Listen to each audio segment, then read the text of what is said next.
સુરત, વરાછા, કાપોદ્રા, પુના, સારોલી અને સરથાણા વિસ્તારમાં આવેલા પોલીસ સ્ટેશન દ્વારા આજરોજ પુનાગામ ખાતે આવેલા અમેજિયા પાર્ક ખાતે અને રચના સોસાયટીની વાડીમાં ઝોન 1 દ્વારા ઇન્ડિયન પિનલ કોડ IPC-નું 3 નવા ફોજદારી કાયદાનો આજથી અમલ થતા એક સેમિનારનું આયોજન કરવામાં આવ્યું હતું.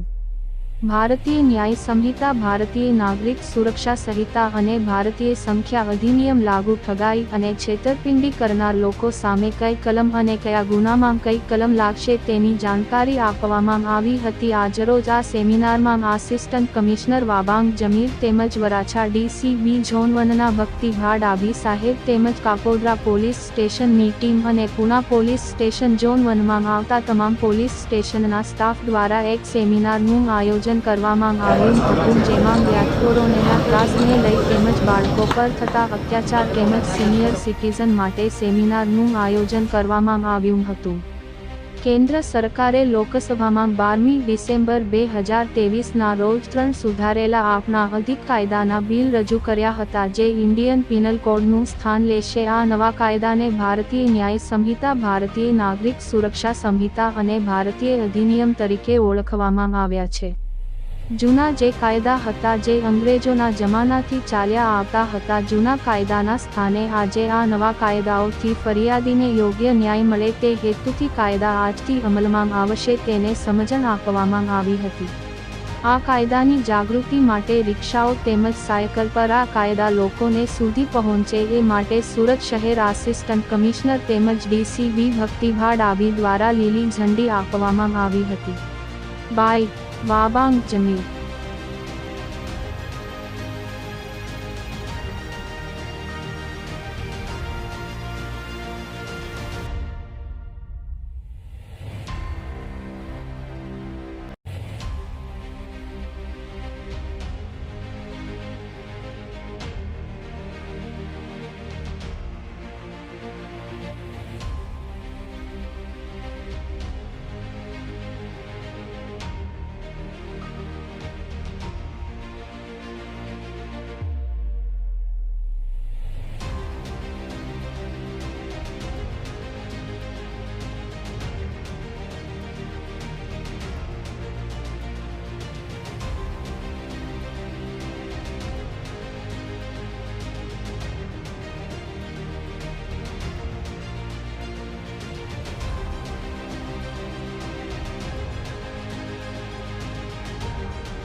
સુરત સિટીના DCP ઝોન 1ના વિસ્તારમાં જે 5 પોલીસ સ્ટેશન આવે છે, સરથાણા, કાપોદ્રા, વરાછા, પુના અને સરોલી, આ વિસ્તારના જે નાગરિકો છે, ખાસ કરીને બાળકો, મહિલાઓ અને સિનિયર સિટીઝનને આજે જે 3 નવા ક્રિમિનલ લો અમલમાં મૂકવામાં આવેલ છે, આના બાબતે એવો જાણકારી આપવા માટે આ પ્રસંગ, આ મિટિંગ ઓર્ગેનાઇઝ કરવામાં આવેલ છે. આટલું જ નથી, આજે સવારથી અલગ અલગ પ્રકારની જે સ્કૂલમાં જઈને આ જે બાળકોને આ નવા કાયદાના જે અલગ અલગ પ્રકારની જે વિક્ટિમ સેન્ટ્રિક અપ્રોચ, જે પીડિતો કેન્દ્રિત દૃષ્ટિકોણના જે